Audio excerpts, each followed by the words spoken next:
Welcome in to another new podcast from Coatings Pro Magazine. As always, I'm your host, Ben Dubose, news editor with the AMP Publications team. Today, we're speaking with Sonny Arwood, President and CEO of Fluid Applied Roofing, located in the Dayton, Ohio area. Sonny, thanks for taking the time. How are you? I'm doing great. Thanks for having me on. I appreciate it. Yeah, absolutely. We're thrilled to pick your brain about some trends in the roofing industry and everything that you've learned over your distinguished career. And let's actually start there. For people who aren't familiar with your story, take us through your decades in the industry, what led you to your current role with Fluid Applied Roofing, and what it is you're doing today. Okay. So I started off in the construction and painting industry, probably in the late 80s. And from there, I learned that there was products out called at that time roof coatings. And so I got curious and I started to kind of dabble in that. And I found out that I could actually make more money installing roof coatings than I could painting. So I took a strong interest. That led me, after about 15 years, into commercial roofing. So we started offering more than just roof coatings, full commercial roofing services. And during my time with in the roof coating space, I kind of felt there was some need for some change, some things that I felt maybe could be improved on. And so I bought a formula, I hired a chemist, bought a formula, and we got into the manufacturing. So that's how I landed where I am today. So one of the interesting things about your career, at least from my perspective, you've had time on both the contractor side and the manufacturer side. Many times we talk to people with expertise in one of those two areas. You've actually seen it from both sides, and I'm guessing that helps you out with what you're doing today with Fluid Applied Roofing, again, based near Dayton, Ohio. How has that career transition helped you or benefited you in what you're doing now? What are some of the lessons that you took from your time out in the field as a contractor that you've used the last few years now that you've transitioned to more of a manufacturing role, or at least a representative, someone overseeing a manufacturer? Right. So I think one of the takeaways as I was, again, first entering the commercial roof coating space, was that the manufacturer support was really very limited. So if I had questions, Okay. not specifically around their products, but maybe about the roof I was working on, it was really limited. So the educational piece was really tough. It was missing. And so I felt that we really needed to improve that. And that was one of the things that, again, I felt was a weak link. So I think that was probably one of the bigger things that stood out to me, and I felt needed an improvement being a contractor, having that support. What are some of the ways that the industry has changed over your time in it? And I'm leaving this intentionally open-ended because I'm sure there's a lot of ways, both on the contract side and in terms of manufacturers and the technical development. What are some of the trends that you've seen over these last couple of decades when it comes to application practices, technical development, just generally speaking, what's happened in the industry over your time in it that's led you to the emphases that you have today? So when I first started, and anybody who's been in this space would probably understand these terms. If you haven't been in it long, you might not even know what I'm talking about. But there were products called fibered aluminum roof coatings. And so that was one of the primary products. And then you would have an elastomeric roof coating. And so you didn't have a lot of options when I first started. And I also noticed that there was a kind of one thing that stood out to me in the processes of doing roof coating applications. There's something called a 3-course method, and that's basically where they're detailing out the roof and trying to leak-proof it. I was finding that no matter what system we would install, no matter whose system it was, the roof system was working very well, except for at these details, flashings, details, and penetrations, where they were using this 3-course method specific to a metal roof. It was causing corrosion and some damage. And so I felt there needed to be a change in that process. And so that what really is what pushed me to start looking at other options and maybe even developing my own system. But and I am seeing that we're seeing more manufacturers move toward a liquid application around seams and penetrations and moving away from this, what they call three-course method. But I'm also seeing a lot of hybrid products come into play now, and even silicone roof coatings are starting to pick up a market share. So there's been a pretty significant change. Now, I've been doing this for a while. I started in the early 90s. So as you can imagine, there's been a pretty significant change. But for the first 15 years of my career or so, it was pretty stagnant.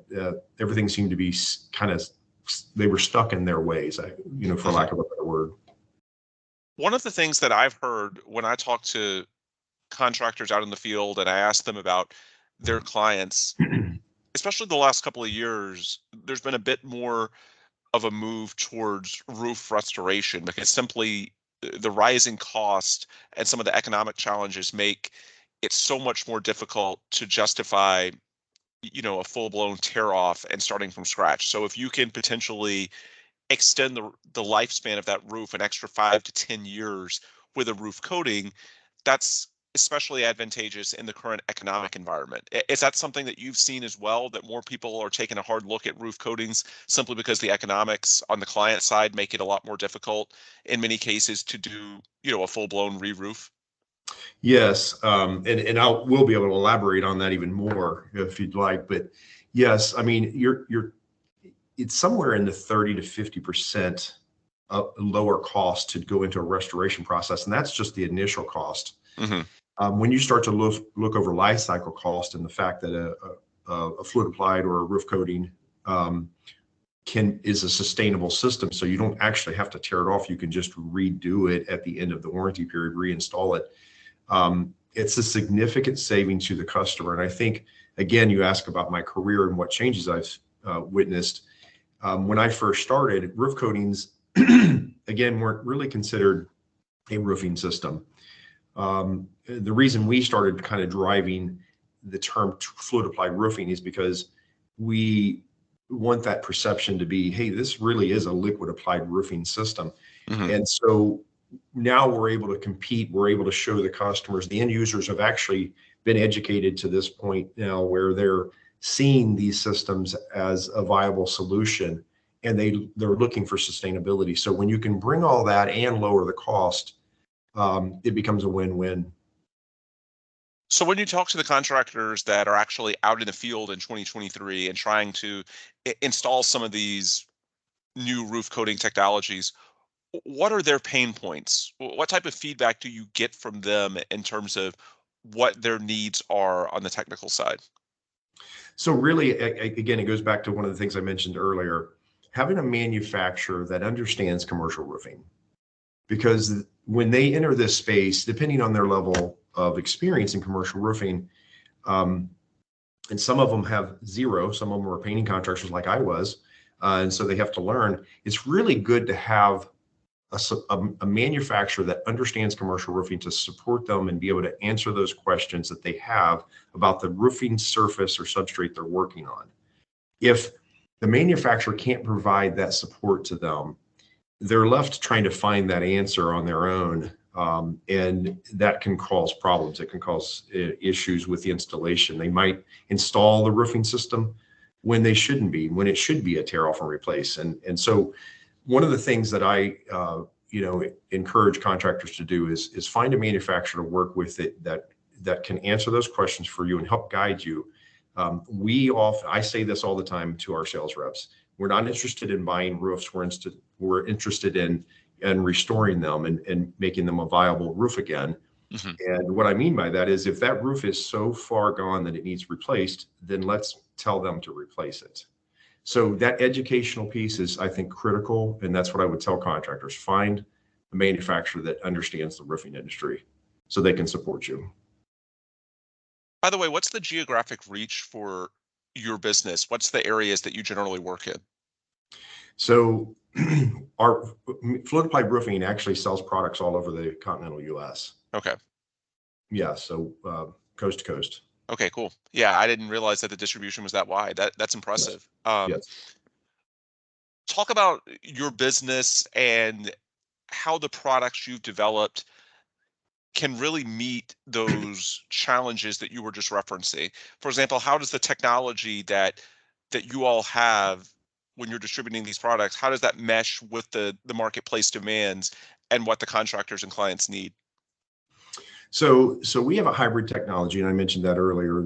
Hybrid products coming out. But the biggest thing, I think, our flagship product is a fiber infused product, and it was totally designed around the things I mentioned earlier, which is Hmm. getting away from that three-course method, specifically on metal roofs. It's not as critical on a flat roof, but certainly on metal roofs, because you have a corrugation that these contractors are trying to put this product down over, and it's very labor intensive. It's requires a lot of manpower. You're down on your hands and knees. It's hot, and you can actually have installation errors. And so our product being a liquid form that's fiber infused, it actually will create a monolithic product that shapes itself to the corrugation of the metal roof. Using a metal roof as an example. So we're mitigating risk. We're lowering that installation error risk when the guys are getting hot and tired at the end of the day. The speed of application is about 10 to 15 times faster. Hmm. So it's requiring less manpower. So we looked at, again, what was the one point that I felt, as in my personal opinion, that was an issue.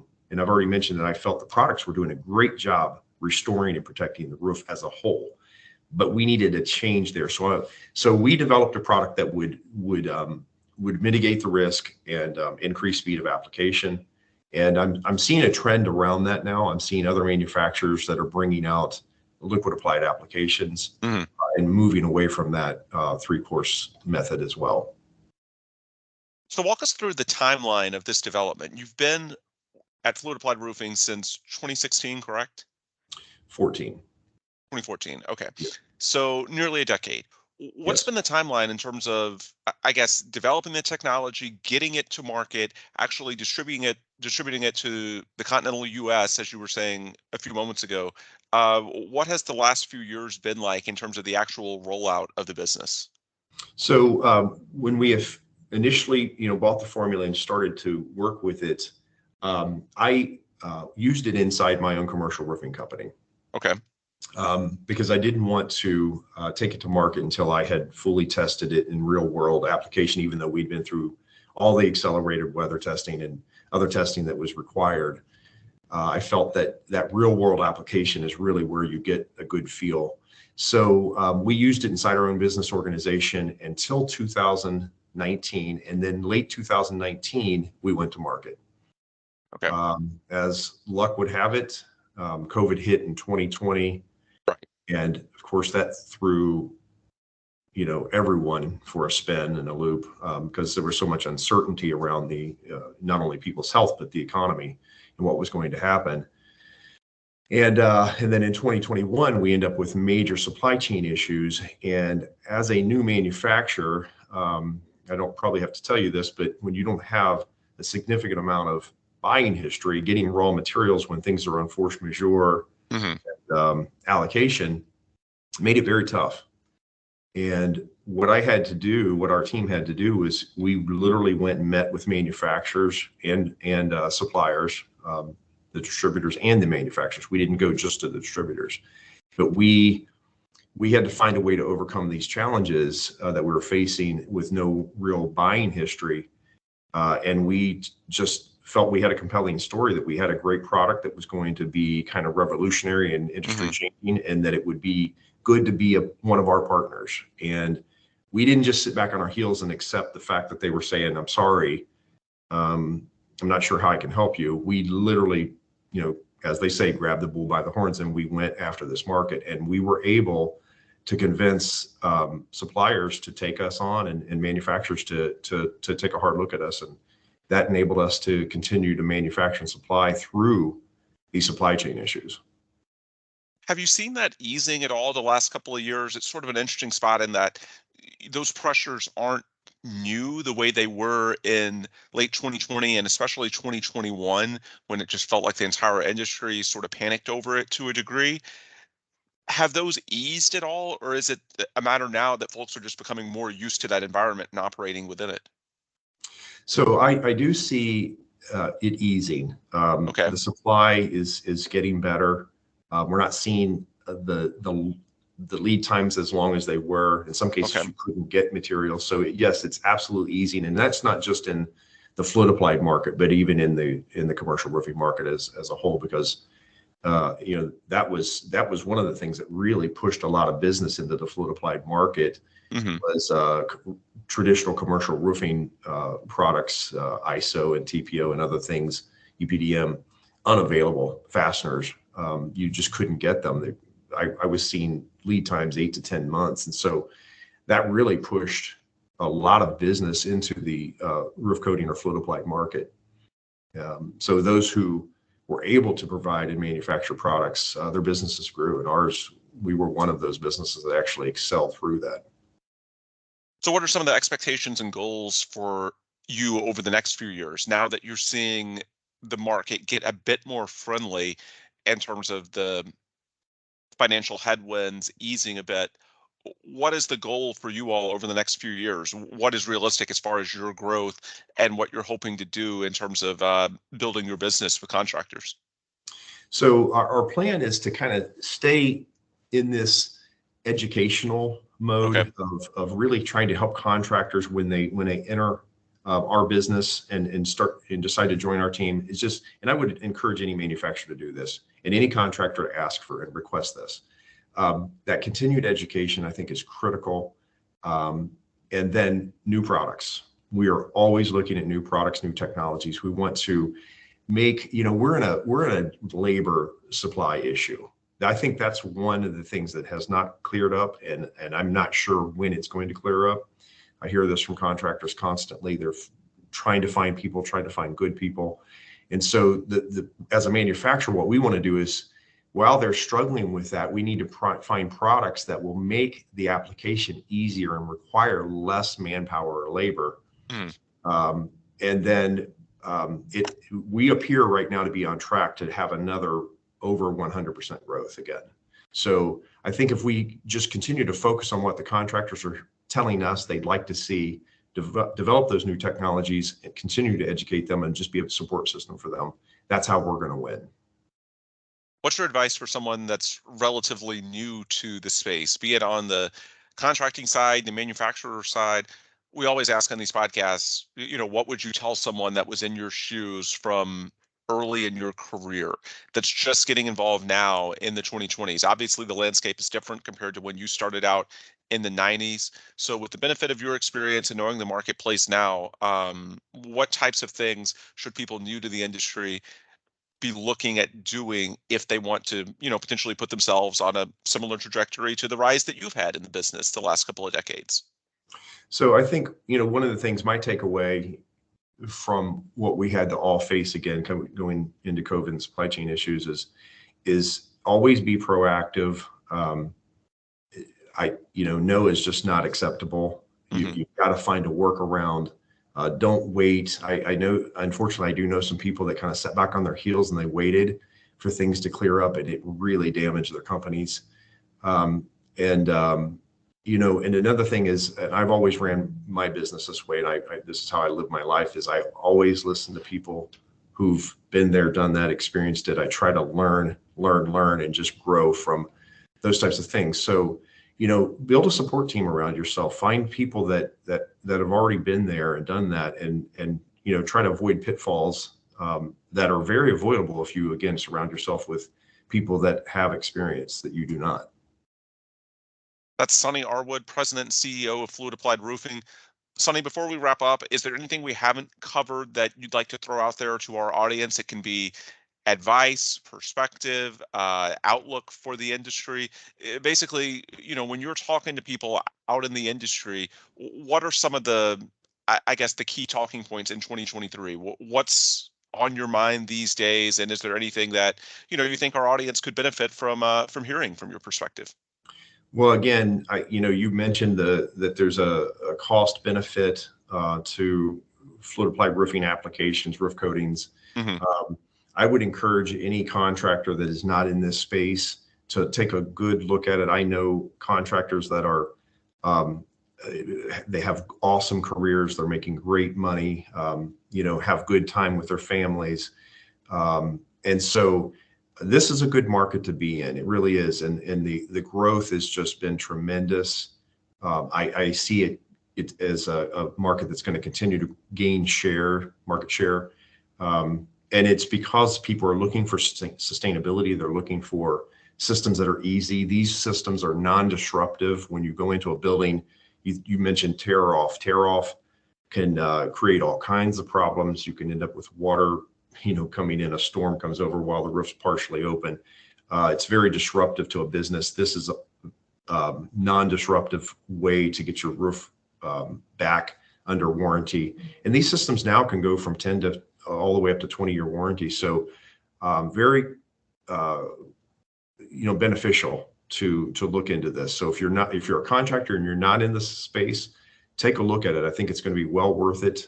And if you're a business owner or a building owner and you haven't looked at fluid applied roofing applications, I would suggest taking a hard look at it, because I think you're going to be very impressed and happy with the savings and results. For anyone listening that might want to learn more, either from you as far as just reaching out to you to chat or learning more about your business, what's the best way that they can do that? Basically, just throw out some contact information that our audience can potentially use if they want to get in touch with either you or Fluid Applied Roofing.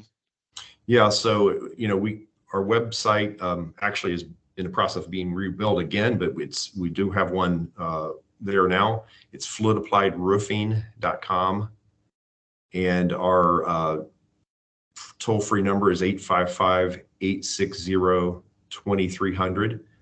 My name is Sonny Arwood, and you can call into the office. We have plenty of people here that can help out. Outstanding.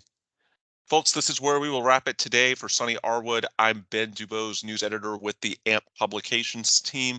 Thank you so much for listening. If you want more information on our end, you can go to coatingspromag.com or amp.org. Those are the websites for the magazine and the association. That is the Association for Materials Protection and Performance.